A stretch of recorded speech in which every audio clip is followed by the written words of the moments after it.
कर्नाटक में आज चुनाव प्रचार थम गया। प्रियंका गांधी वहां पर रोड शो करने के बाद ಎಲ್ಲರಿಗೂ ನಮಸ್ಕಾರ।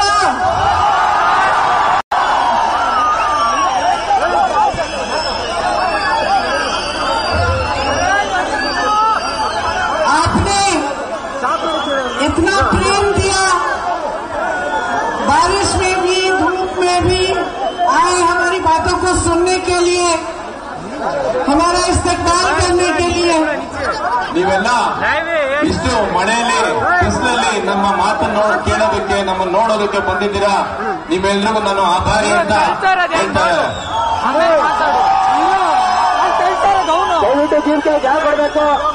हमने अपनी थोड़ी सी मुसीबतें बढ़ाई,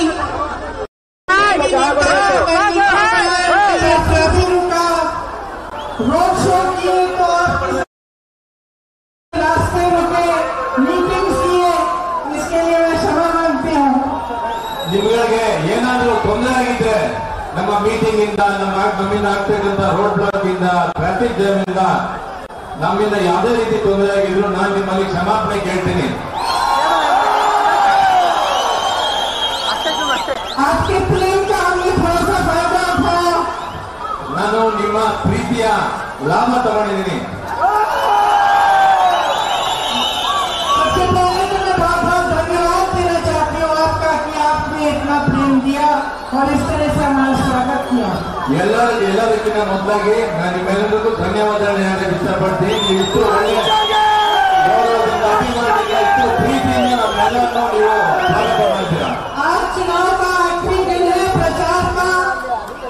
2 दिन में 10 तारीख को आप अपना वोट डालने जाएंगे।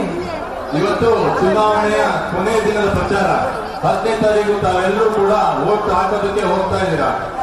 मुझे पता नहीं कि आपने इस बात पर ध्यान दी कि नहीं, लेकिन कांग्रेस के जितने भी नेता हैं और कांग्रेस का पूरा प्रचार जो रहा है, हमारा प्रयास ये रहा है कि प्रचार आपके ही मुद्दों के बारे में हो। ಎಷ್ಟು ನೀವು ಗಮನ ಇಟ್ಟು ನೋಡಿದ್ರೋ ಇಲ್ವೋ ಗೊತ್ತಿಲ್ಲ, ಆದ್ರೆ ಕಾಂಗ್ರೆಸ್ ಪಕ್ಷದಿಂದ ಯಾವ ಪ್ರಚಾರ ಮಾಡಿದೀವಿ, ಯಾವ ಯಾವ ವಿಷಯಗಳನ್ನ ಎತ್ತಿದೀವಿ, ಅದೆಲ್ಲವೂ ಕೂಡ ನಿಮ್ಮ ವಿಷಯಗಳು, ನಿಮಗೆ ಇರ್ತಕ್ಕಂಥ ಸಮಸ್ಯೆಗಳನ್ನ ಕಾಂಗ್ರೆಸ್ ಪಕ್ಷ ಯಾವಾಗಲೂ ಕೂಡ ಎತ್ತಿಡಿದೆ ಈ ಸಂದರ್ಭದಲ್ಲಿ. आज आपके मुद्दे क्या है? सबसे बड़ा मुद्दा तो महंगाई है। मेरी बहनें खड़ी है यहाँ, 1100 रुपए का सिलेंडर खरीद रही है। दुकान जाती है तो सब्जी, आटा, सब कुछ, चावल, दाल, डीजल, पेट्रोल, जो भी है सब महंगा हो गया है। दुकान जाती है कुछ खरीदने के लिए, सारी चीजें छोड़ के वापस आ जाती है। ಎಲ್ಲ ನಮ್ಮ ತಾಯಂದಿರು, ಅಕ್ಕ ತಂಗಿಯರೆಲ್ಲ ಇಲ್ಲಿದ್ದೀರಾ, ತಮಗೆಲ್ಲ ಗೊತ್ತಿದೆ ಬೆಲೆ ಏರಿಕೆ ಎಷ್ಟು ಕಷ್ಟ ತಂದಿದೆ ಅಂತ ಅಂದ್ಬಿಟ್ಟು. ಇವತ್ತಿನ ಗ್ಯಾಸ್ ಬೆಲೆ 1200 ರೂಪಾಯಿ, ಅಕ್ಕಿ, ಗೋಧಿ, ಬೇಳೆ, ಅಡಿಗೆ ಎಣ್ಣೆ ಏನೇನಿದೆ ನಿಮ್ಗೆಲ್ಲ ಇವತ್ತೆಲ್ಲ ಬೆಲೆ ಏರಿಕೆ ಆಗ್ತಿದೆ. तो देखिए ये स्वाभाविक है कि जैसे जैसे हम आगे बढ़ते हैं थोड़ा बहुत तो महंगाई होती ही है, लेकिन ये स्वाभाविक नहीं है कि कर्नाटक में या किसी प्रदेश देश में एक सरकार हो जो इस बात को पहचाने नहीं और जनता को राहत देने की कोशिश न करे।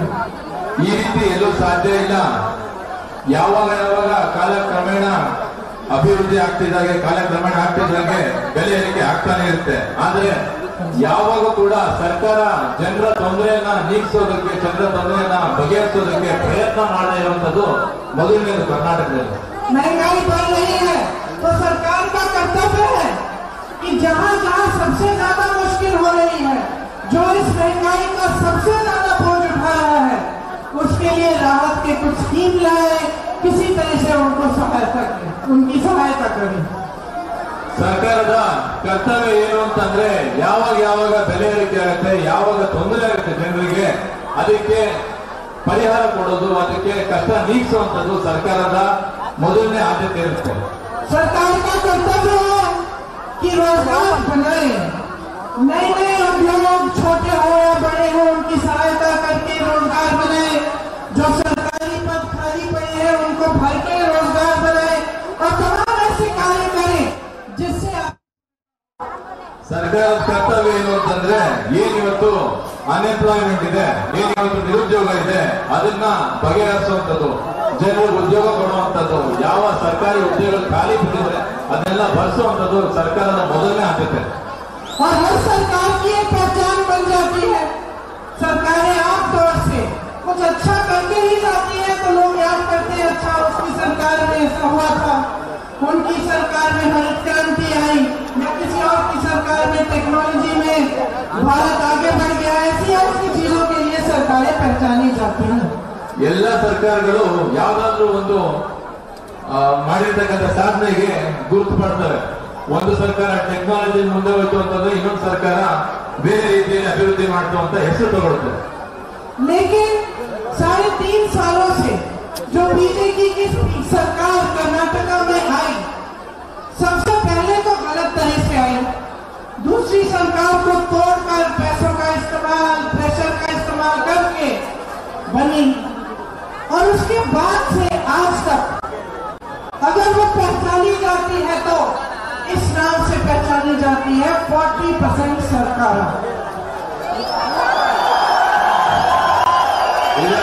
ಬೇಕಾಗಿಲ್ಲ ನಿಮಗೆ. ಈಗಾಗಲೇ ತಮಗೆಲ್ಲ ಗೊತ್ತಿದ್ದ ಹಾಗೆ ಕಳೆದ 3.5 ವರ್ಷಗಳಿಂದ ಏನ್ ಸರ್ಕಾರ ಬಂದಿದೆ, ಮೋಸದ ರೀತಿಯಲ್ಲಿ ಇದ್ದಂತ ಸರ್ಕಾರನ, ಇದ್ದಂತ MLAಗಳನ್ನ ಪರ್ಚೇಸ್ ಮಾಡಿ ಬೆಲೆಯಿಂದ ಖರೀದಿ ಮಾಡಿ ಬಂದಿರ್ತಕ್ಕಂಥ ಸರ್ಕಾರ. ಇವತ್ತೇನಾದ್ರೂ ಈ ಸರ್ಕಾರ ಯಾರಿಗಾದ್ರೂ ಗೊತ್ತಿದೆ ಅಂತಂದ್ರೆ ಅದಕ್ಕೆ ಏನಾದ್ರೂ ಒಂದು ಹೆಸರಿದೆ ಅಂತಂದ್ರೆ ಏನ್ ಹೇಳಿ, 40% ಸರ್ಕಾರ. चाहे कॉन्ट्रैक्टर्स एसोसिएशन की चिट्ठी आप पढ़े, उसमें देखें कि 40% उनको सरकार को देना पड़ता है। चाहे गांव में जाए तो मैंने अभी सुना कि एक किसान से बैल मांगी घूस के लिए, क्योंकि उसके पास घूस देने के पैसे नहीं थे। चाहे पोस्ट हो युवाओं के लिए भर्ती के लिए, तो हर पोस्ट का रेट फिक्स कर दिया, किसी का 50 लाख, किसी का 30 लाख, किसी का 70 लाख।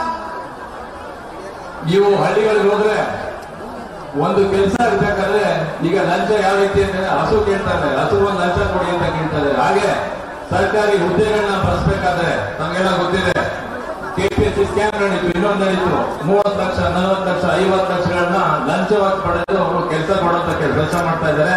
ಹಾಗೆ ಕಾಂಟ್ರಾಕ್ಟರ್ಸ್ ಅಸೋಸಿಯೇಷನ್ ಇಂದ ಏನು ಲೆಟರ್ ಬರೋದು ಕೆಂಪಣ್ಣವರು, ಆ ಲೆಟರ್ ಕೂಡ ಯಾವುದೇ ಒಂದು ಮಾನ್ಯತೆ ಕೊಡದೆ ಅದೇ ರೀತಿಯಾದಂತಹ ಭ್ರಷ್ಟಾಚಾರ ಮುಂದುವರಿಸಿ ಹೋಗಿದೆ. और जहाँ भ्रष्टाचार से नहीं लूटा, वहाँ GST डाल कर महंगाई को और बढ़ाकर लूटा। ये जो छोटी छोटी दुकानें हैं, ये छोटे बिजनेस हैं, लपक के कमर तोड़े गए। पहले नोटबंदी आई, फिर GST आई, और किसी भी दुकान में घुस जाए और पूछे कि भाई बिजनेस 3.5 सालों में तरक्की की है तुम्हारे बिजनेस ने कि नहीं, तो जवाब आएगा कि नहीं हुई, बल्कि मुश्किलें बढ़ी हैं। ಮೊದಲನೇದಾಗಿ ಯಾವಾಗ ನಿಮ್ಮ ಹತ್ರ ಲಂಚ ಹೊಡೆಯೋದಕ್ಕಾಗೋದಿಲ್ಲ, ನಿಮ್ಮಿಂದ ಲಂಚ ಪಡೋದಿಲ್ಲ, ಆಗ GST ಅನ್ನೋದ್ರ ಮುಖಾಂತರ ನಿಮ್ಮಿಂದ ವಸೂಲಿ ಮಾಡ್ತಾ ಇದ್ದಾರೆ ಹಣ. ಇವತ್ತು ಯಾವುದೇ ಒಂದು ಸಣ್ಣ ಉದ್ಯಮ, ಸಣ್ಣ ಒಂದು ಅಂಗಡಿಗೆ ಹೋದ್ರೂ ಕೂಡ ಅವ್ರು ಪಾಪ ನರಗ್ತಾ ಇದ್ದಾರೆ ಹೊರತು ಯಾರ ಬಿಸ್ನೆಸ್ ಕೂಡ ಅಭಿವೃದ್ಧಿ ಆಗಿಲ್ಲ. तो जैसे आपने कहा गब्बर सिंह टैक्स है, तो फिर उनको बुलाओगे कि नहीं? देखिए, ये सब बातें हैं जो आप अच्छी तरह से जानते हैं, आपका अपना अनुभव है, आप जानते हैं कि महंगाई बढ़ गई है, आप जानते हैं कि कर्नाटका में बहुत सारे शिक्षित युवा हैं, युवतियां हैं जिनको आज तक नौकरी नहीं मिली, 2.5 लाख सरकारी पद खाली पड़े हैं। ये सब बातें आप जानते हैं। आपको बेंगलुरु की स्थिति भी मालूम है कि 30 से अधिक लोग तो सड़कों के गड्ढे में गिरकर मरे हैं। बेंगलुरु में कांग्रेस की सरकार ने 10,000 करोड़ रुपए इंफ्रास्ट्रक्चर में डाले थे। आज कहाँ है वो? शायद इनके महलों में होंगे, यहाँ के इंफ्रास्ट्रक्चर में तो इन्होंने लगाए नहीं। यहाँ से बड़ी बड़ी कंपनियां छोड़ते जा रही है, मोटोरोला, नोकिया, ओला का जो इलेक्ट्रिकल्स है, इतनी सारी लंबी लिस्ट है, बेंगलुरु को छोड़ के चले जा रहे हैं क्योंकि इंफ्रास्ट्रक्चर भी खराब हो रहा है और ऊपर से घूस देनी पड़ती है लोगों को। ನಿಮಗೆಲ್ಲ ಗೊತ್ತಿದೆ, 30 ಜನ ಆಗ್ಲೇ ಪಾಟ್ರೋಲ್ಗಳಲ್ಲಿ ಸಿಕ್ಕಿದ್ದು ಬೆಂಗಳೂರಿನಲ್ಲಿ ಆಗ್ಲೇ ಮರಣ ಹೊಂದಿದ್ದಾರೆ. ಕಾಂಗ್ರೆಸ್ ಸರ್ಕಾರ ಇದ್ದಂತ ಸಂದರ್ಭದಲ್ಲಿ ಇದ್ದಂತ ಕಾಲದಲ್ಲಿ 10,000 ಕೋಟಿಗೂ ಹೆಚ್ಚಿನ ಒಂದು ಮೊತ್ತವನ್ನ ಅನುದಾನವನ್ನ ಬೆಂಗಳೂರಿನ ಅಭಿವೃದ್ಧಿಗೆ ಕೊಟ್ಟಿದ್ದಂಥದ್ದು. ಯಾವ ಕಂಪನಿಗಳು ಯಾವ IT ಕಂಪನಿಗಳಿತ್ತು, ಹಾರ್ಡ್ವೇರ್ ಕಂಪನಿಗಳಿತ್ತು, ಏನ್ ಕಂಪನಿಗಳಿತ್ತು ಎಲ್ಲ ಕೂಡ ಇವತ್ತು ಬೆಂಗಳೂರಿನ ಬಿಟ್ಟು ಹೊರಗಡೆ ಹೋಗ್ತಾ ಇದೆ. ಯಾಕೆ ಅಂತಂದ್ರೆ ಅವ್ರ ಹತ್ರ ಇವತ್ತು ಬೆಂಗಳೂರಿನಲ್ಲಿ ಪ್ರಾಪರ್ ಆಗಿ ಇನ್ಫ್ರಾಸ್ಟ್ರಕ್ಚರ್ ಇಲ್ಲ, ಹಾಗೆ ಲಂಚ ಹೆಚ್ಚಿನ ಒಂದು ಇದರೊಳಗೆ ಮೊತ್ತದಲ್ಲಿ ಕೇಳ್ತಾ ಇದೆ ಸರ್ಕಾರ. तो ये परिस्थितियां हैं आपके सामने है और आपको मालूम है कि जब भ्रष्टाचार इतना बढ़ जाता है तो नेताओं का, सरकार के जो मंत्री हैं, इनका ध्यान होता है कि भाई कहां से हम अपनी लालच को पूरा करें और कहां से हम ये डील बनाए वो डील बनाए ताकि हमारे और पैसे बन जाए. उनका ध्यान आपके विकास में नहीं रहता, अपने काम पे नहीं रहता. ಇಂಥ ಪರಿಸ್ಥಿತಿಯಲ್ಲಿ ಸರ್ಕಾರದಲ್ಲಿ ಇರ್ತಕ್ಕಂಥ ಮಂತ್ರಿಗಳಿಗೆ ಬೇರೆ ಯಾವುದೇ ಯೋಚನೆ ಇರೋದಿಲ್ಲ. ಜನರಿಗೆ ಏನು ಒಳ್ಳೇದು ಮಾಡಬೇಕು, ನಿಮ್ಗೆ ಏನು ಸೌಕರ್ಯಗಳನ್ನ ಕೊಡಬೇಕು ಅನ್ನೋದ್ರ ಬಗ್ಗೆ ಯಾರ ಗಮನ ಕೂಡ ಇರೋದಿಲ್ಲ. ಅವ್ರ ಗಮನ ಕೇವಲ ಎಲ್ಲಿಂದ ದುಡ್ಡು ಬರುತ್ತೆ, ಎಲ್ಲಿಂದ ಲಂಚ ಬರುತ್ತೆ, ಯಾವ ಡೀಲ್ ಮಾಡಬಹುದು ಅನ್ನೋದ್ರ ಮೇಲೆ ಅವರ ಆದ್ಯತೆ ಇರುತ್ತೆ. तो आपने 3.5 सालों में इसका एक और नतीजा देखा होगा कि आपस में ये लोग लड़ते हैं. कोई सीएम बनना चाहता है तो कोई और सीएम बनना चाहता है, तो सीएम बदलते हैं. ठीक तरह से निर्णय लेने की क्षमता नहीं रहती सरकार में, मजबूत सरकार नहीं होती जो विकास के लिए निर्णय ले सकती है, जो आपके लिए ठोस कदम उठा सकती है. ಕಳೆದ 3 ವರ್ಷದಿಂದ ಸರ್ಕಾರ ಏನಿದೆ ಕೇವಲ ಒಳಜಗಳ, ಮುಖ್ಯಮಂತ್ರಿಗಳನ್ನ ಬದಲಾವಣೆ ಮಾಡಬೇಕು, ಯಾರು ಮುಖ್ಯಮಂತ್ರಿಗಳಾಗಬೇಕು, ಯಾರು ಎಷ್ಟು ಹಣ ಮಾಡಬೇಕು, ಯಾರು ಎಷ್ಟು ಲಂಚ ಮಾಡಬೇಕು ಅನ್ನೋದ್ರ ಬಗ್ಗೆ ಗಮನ ಇಟ್ಟಿದ್ದಾರೆ ಹೊರತು ನಿಮ್ಮ ಬಗ್ಗೆ ಯಾರಿಗೂ ಗಮನ ಇಲ್ಲ. सबसे बड़ा नतीजा ये है कि गवर्नेंस जीरो पे आ जाती है. गवर्नेंस ठीक ढंग से नहीं होती और पॉलिसी जो नीतियां बननी होती है उसमें एक पैरालिसिस की तरह हो जाता है. ಸರ್ಕಾರದ ಆಡಳಿತ ಏನಿದೆ ಯಾವುದೇ ಕಾರಣಕ್ಕೂ ಸರಿಗಿಲ್ಲ, ಅದು ತಮ್ಮೆಲ್ಲ ಅನುಭವಕ್ಕೆ ಬಂದಿದೆ. और देखिए प्रचार सब खत्म होने जा रहा है. आज सबने अपनी बात कह दी. हम लोगों ने बार बार कहा कि बीजेपी के नेताओं को, प्रधानमंत्री जी को, गृह मंत्री जी को, जितने भी बड़े मुख्यमंत्री सब जगह से आ रहे हैं, बार हमने उनसे कहा मुद्दे पे आओ, मुद्दे पे आओ, मुद्दे पे आओ, लेकिन एक भी बार ಚುನಾವಣೆಯ ಕೊನೆ ದಿನ ಇವತ್ತು, ಪ್ರಚಾರದ ಕೊನೆ ದಿನ. ಬಹಳಷ್ಟು ಸಲ ನಾವು ಸರ್ಕಾರನ, ಪ್ರಧಾನಮಂತ್ರಿಗಳನ್ನ, ಗೃಹ ಮಂತ್ರಿಗಳನ್ನ ಎಲ್ಲರನ್ನೂ ಕರೆದ್ವಿ. ವಿಷಯದ ಬಗ್ಗೆ ಚರ್ಚೆ ಮಾಡೋಣ ಬನ್ನಿ, ಚರ್ಚೆ ಮಾಡೋಣ ಬನ್ನಿ, ಚರ್ಚೆ ಮಾಡೋಣ ಬನ್ನಿ ಅಂತ. ಇದುವರೆಗೂ ಒಂದ್ ದಿವಸ ಕೂಡ ಅವರು ಚರ್ಚೆಗೆ ಬಂದಿಲ್ಲ. एक भी सभा में, एक भी प्रोग्राम में आपको ये नहीं बताया कि 3.5 सालों से इन्होंने कितने रोजगार बनाए हैं, कितने अस्पताल खोले हैं, कितनी नई शिक्षा के संस्थान बनाए हैं, कितनी महंगाई के लिए राहत दी है लोगों को, गरीबों के लिए कितने घर बनाए हैं. ये सब बातें एक भी बार नहीं की. सब फिल्म की बातें करते रहे. एक तरफ आपके जज्बातों को उभारने के लिए धर्म की बात, जाति की बात, कभी किसी का अपमान, कभी किसी और का अपमान, कभी प्रधानमंत्री जी ने आपको गालियों की लिस्ट सुना दी कि किसने उनको कितनी गाली दी है, लेकिन आपकी बात नहीं की. ಕಳೆದ 3 ವರ್ಷದಿಂದ ಯಾವ ಒಂದು ವಿಷಯವನ್ನು ಮಾತಾಡದೆ, ಬೆಲೆ ಏರಿಕೆ ಬಗ್ಗೆ ಮಾತಾಡದೆ, ಬೆಲೆ ಏರಿಕೆ ಬಗ್ಗೆ ಮಾತಾಡದೆ, ನಿರುದ್ಯೋಗದ ಬಗ್ಗೆ ಮಾತಾಡದೆ, ನಿಮ್ಗೆ ಕೊಡ್ತಕ್ಕಂತ ಏನೋ ಪರಿಹಾರ ಇದೆ ಅದ್ರ ಬಗ್ಗೆ ಮಾತಾಡದೆ, ಕೇವಲ ನಿಮ್ಮ ಭಾವನೆಗಳನ್ನ ಕೆರಳಿಸುವಂತ, ಧರ್ಮದ ಮಧ್ಯೆ ಸಂಘರ್ಷ ಮಾಡುವಂತ, ಅಥವಾ ಯಾವ ಲೀಡರ್ ಯಾರ ಬಗ್ಗೆ ಕೆಟ್ಟದಾಗಿ ಮಾತಾಡೋದು ಅನ್ನೋದನ್ನ ಒಂದು ಪ್ರಧಾನಮಂತ್ರಿ ಏನ್ ಲಿಸ್ಟನ್ನ ಮಾಡಿದ್ರು ಅದನ್ನ ಹೇಳ್ಕೊಂಡು ನಿಮ್ಮ ಭಾವನೆಗಳನ್ನ ಕೆರಳಿಸುವಂತ ಕೆಲಸ ಮಾಡ್ತಾ ಇದ್ದಾರೆ. हमने आपके सामने अपनी गारंटीज दी. हमारी गारंटीज क्या है? ये मेरी बहनें ऊपर खड़ी है. आपके लिए बस पास फ्री होगा, जहाँ भी जाना है. जो गृहिणी है उनको 2,000 रुपये प्रति माह दिया जाएगा ताकि महंगाई का सामना कर पाए. जो 2.5 लाख सरकारी पद खाली पड़े हैं उनको भरा जाएगा 1 साल के अंदर. ये हमारी गारंटी है. 100% विकास हमारी गारंटी है. युवा नीति बनेगी. जो नौजवान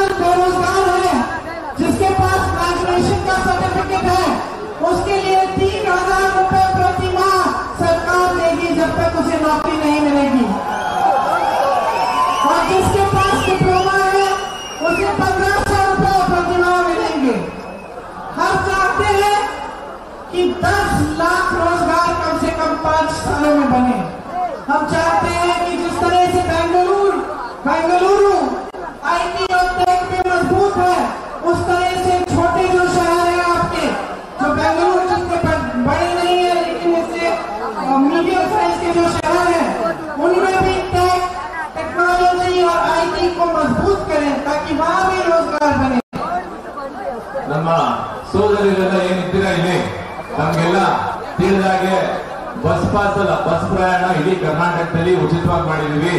ಹಾಗೆ ಪ್ರತಿಯೊಂದು ಮಹಿಳೆಗೂ 2,000 ರೂಪಾಯಿ ನಿಮ್ಮ ಅಕೌಂಟ್ ಬರೋ ರೀತಿಯಲ್ಲಿ ಮಾಡ್ತೀವಿ. ಹಾಗೆ ಯಾವ ನಿರುದ್ಯೋಗ ಸಮಸ್ಯೆಯಿಂದ ಬಳಲ್ತಕ್ಕಂತ ಎಲ್ಲ ಪದವೀಧರರಿದ್ದಾರೆ ಅವ್ರಿಗೆಲ್ಲರೂ ಕೂಡ 3,000 ರೂಪಾಯಿ ಪ್ರತಿ ತಿಂಗಳು ಅನುದಾನ ಬರೋ ರೀತಿಯಲ್ಲಿ ಮಾಡ್ತಾ ಇದೀವಿ. ತಮಗೆಲ್ಲ ಗೊತ್ತಿದೆ, ಬೆಂಗಳೂರಿನಲ್ಲಿ ನಮ್ಮ ಕಲ್ಪನೆ ಏನಿದೆ, ನಮ್ಮ ಕನಸೇನಿದೆ, 10 ಲಕ್ಷ ಉದ್ಯೋಗಗಳನ್ನ ಸೃಷ್ಟಿ ಮಾಡಬೇಕು. ಹಾಗೆ ಬೆಂಗಳೂರಿಗಿಂತ ಸೆಕೆಂಡ್ ಟೈರ್ 2 ಸಿಟೀಸ್ ಏನಿದೆ, ಹುಬ್ಳಿ ಇರ್ಬೋದು, ಧಾರವಾಡ ಇರ್ಬೋದು, ಬೆಳಗಾವಿ ಇರ್ಬೋದು, ಇನ್ಯಾವ ಮೈಸೂರು ಇರ್ಬೋದು, ಇಂಥ ಒಂದು ಸಿಟಿಗಳನ್ನೆಲ್ಲ ಅಭಿವೃದ್ಧಿ ಮಾಡಬೇಕು, ಬೆಂಗಳೂರಿನ ಮಟ್ಟಕ್ಕೆ ತಗೊಂಡು ಹೋಗ್ಬೇಕು ಅನ್ನೋದು ನಮ್ಮ ಕಾಂಗ್ರೆಸ್ ಪಕ್ಷದ ಕಲ್ಪನೆ.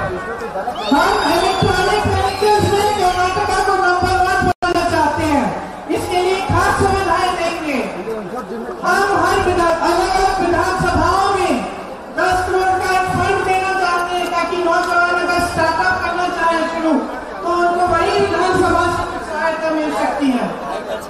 ಇವತ್ತಿನ ಕಾಲದಲ್ಲಿ ತಮಗೆಲ್ಲ ಗೊತ್ತಿದೆ, ಯುವಕರು ವಿಶೇಷವಾಗಿ ಸ್ಟಾರ್ಟ್ಅಪ್ ಗಳನ್ನ ಮಾಡೋದಕ್ಕೆ ಬಹಳ ಆಸಕ್ತಿಯಿಂದ ಇದ್ದಾರೆ.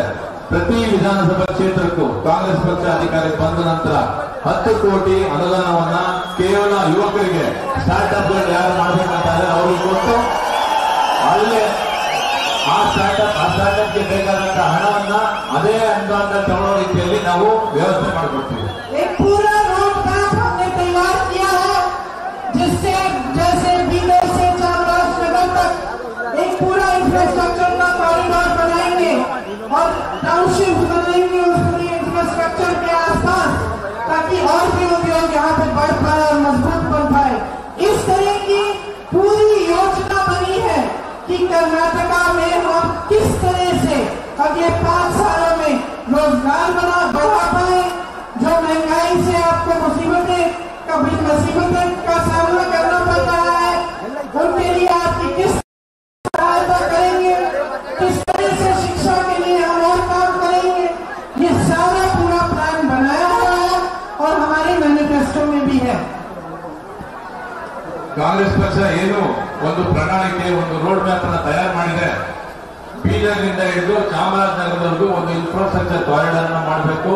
ಅಲ್ಲಿಂದ ಬರ್ತಕ್ಕಂಥ ಎಲ್ಲ ಒಂದು ಉದ್ಯೋಗಗಳಿಗೂ ಉದ್ಯೋಗ ಸೃಷ್ಟಿ ಮಾಡೋ ರೀತಿಯಲ್ಲಿ, ಅಲ್ಲಿಂದ ಜನರಿಗೆ ಉದ್ಯೋಗ ಸೃಷ್ಟಿ ಆಗೋ ರೀತಿಯಲ್ಲಿ ನಾವೆಲ್ಲ ತಯಾರು ಮಾಡಿದ್ದೀವಿ. ಹಾಗೆ ಬೆಂಗಳೂರಿರ್ಬೋದು, ಬೇರೆ ಭಾಗದಲ್ಲಿರ್ಬೋದು, ಯಾವ ಯಾವ ಕಡೆ ನಿರುದ್ಯೋಗ ಸಮಸ್ಯೆ ಇದೆ, ಯಾವ ಯಾವ ಕಡೆ ಉದ್ಯೋಗ ಸೃಷ್ಟಿ ಮಾಡಬಹುದು, ಯಾವ ರೀತಿ ನಾವು ಜನರ ಬೆಲೆ ರೇಖೆಯನ್ನ ಕಡಿಮೆ ಮಾಡಬಹುದು, ಆ ತೊಂದರೆಯನ್ನ ನಾವೆಲ್ಲ ನೀಗಿಸಬಹುದು, ಅದಕ್ಕೆಲ್ಲ ನಾವು ಕಾಂಗ್ರೆಸ್ ಪಕ್ಷದಿಂದ ಒಳ್ಳೆಯ ಒಂದು ರೋಡ್ ಮ್ಯಾಪ್ ಅನ್ನ ತಯಾರು ಮಾಡಿದ್ವಿ. ಮುಂದಿನ 5 ವರ್ಷಗಳಲ್ಲಿ ನಿಮ್ಗೆ ಆಗ್ತಕ್ಕಂಥ ಎಲ್ಲ ಅನುಕೂಲಗಳಿಗೂ ನಾವು ಒಂದು ರೀತಿಯಲ್ಲಿ ರೋಡ್ ಮ್ಯಾಪ್ ಅನ್ನು ತಯಾರು ಮಾಡಿ ಪ್ರಣಾಳಿಕೆಯಲ್ಲಿ ಇಟ್ಟಿದ್ದೀವಿ. जैसे मैंने कहा, सच्चाई आपके सामने है. अब आपको परख के देखना है, आपको अपनी समझदारी से, अपने विवेक से ये निर्णय लेना है कि आपको अगले 5 सालों के लिए कैसी सरकार चाहिए. ಕೊನೆಯ ದಿನ ಪ್ರಚಾರದ್ದು ಎಲ್ಲ ಸತ್ಯತೆ ನಿಮ್ಗೆ ಗೊತ್ತಿದೆ. ನಿಮ್ಮ ಕೈಯಲ್ಲಿ ನಿರ್ಧಾರ ತಗೊಳ್ಳುವಂತ ಶಕ್ತಿ ಇದೆ. ಮುಂದಿನ 5 ವರ್ಷಗಳ ಕಾಲ ಯಾವ ಸರ್ಕಾರ ಬೇಕು, ನಿಮ್ಗೆ ಕೆಲಸ ಮಾಡ್ತಕ್ಕಂಥ ಅಭಿವೃದ್ಧಿ 100% ಕೊಡ್ತಕ್ಕಂಥ ಸರ್ಕಾರ ಬೇಕಾದ ನಿರ್ಧಾರ. बहुत बातें सुन ली सबकी, अब अपने अनुभव में चलोगे. अपना ध्यान अपने भविष्य से बिल्कुल मत हटाओ. यही मेरी सलाह है आपके लिए. ಈಗಾಗಲೇ ಬಹಳಷ್ಟು ಸಾಕಾಗಿದೆ ಜನರಿಗೆ. ಕೇಳಿ, ಅಪವಾದಗಳನ್ನ ಕೇಳಿ, ಬೇರೆ ಬೆಳೆದಿರ್ತಕ್ಕಂಥ ವಿಷಯಗಳನ್ನ ಕೇಳಿ, ಈಗ ಸಮಯ ಬಂದಿದೆ. ನಮ್ಮ ಕೈಯಲ್ಲಿ ನಮ್ಮ ಅಧಿಕಾರ ಇದೆ, ಅದು ಹಕ್ಕಿದೆ. ಚುನಾವಣೆಯಲ್ಲಿ ಮತದಾನ ಮಾಡುವಂತ ಸಮಯ ಬಂದಿದೆ. आपका भविष्य है, 5 साल आपके भविष्य को तय करेंगे. एकदम अपना ध्यान उस पर रखो.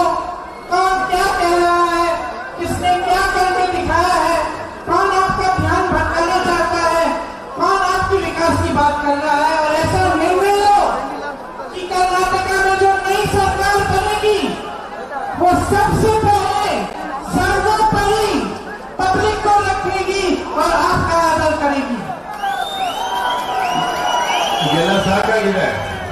ಎಲ್ಲ ಮುಗಿದಿದೆ, ಪ್ರಚಾರ ಮುಗಿದಿದೆ. ನಿಮ್ಮ ಕೈಯಲ್ಲಿ ನಿಮ್ಮ ಭವಿಷ್ಯವನ್ನ ನಿರ್ಧಾರ ಮಾಡುವಂತ ಶಕ್ತಿ ಇದೆ. ಇನ್ನು ಮುಂದಿನ 5 ವರ್ಷಗಳ ಕಾಲ ಯಾವ ಅಭಿವೃದ್ಧಿ ಆಗ್ಬೇಕು, ನಿಮ್ಗೆ ನಿಜವಾಗ್ಲೂ ಅಭಿವೃದ್ಧಿ ಮಾಡಿಕೊಡ್ತಕ್ಕಂಥ ಯಾವ ಪಕ್ಷ ನಿಮ್ಮ ದಿಕ್ ತಪ್ಪಿಸುತ್ತೆ, ಯಾವ ಪಕ್ಷ ನಿಮ್ಮ ಭಾವನೆಗಳನ್ನ ಕೆಳಿಸುತ್ತೆ, ಇದೆಲ್ಲ ತೀರ್ಮಾನ ಮಾಡ್ತಕ್ಕಂಥದ್ದು ನಿಮ್ ಕೈಲಿರ್ತಕ್ಕಂಥ ನಿಮ್ಮ ಬುದ್ಧಿ ಉಪಯೋಗಿಸಿ ಮತದಾನ ಮಾಡ್ತಕ್ಕಂಥದ್ದು ನಿಮ್ಮ ಹಕ್ಕು, ನಿಮ್ಮ ಶಕ್ತಿ. ಈಗಾಗಲೇ ಸಾಕಾಗಿದೆ.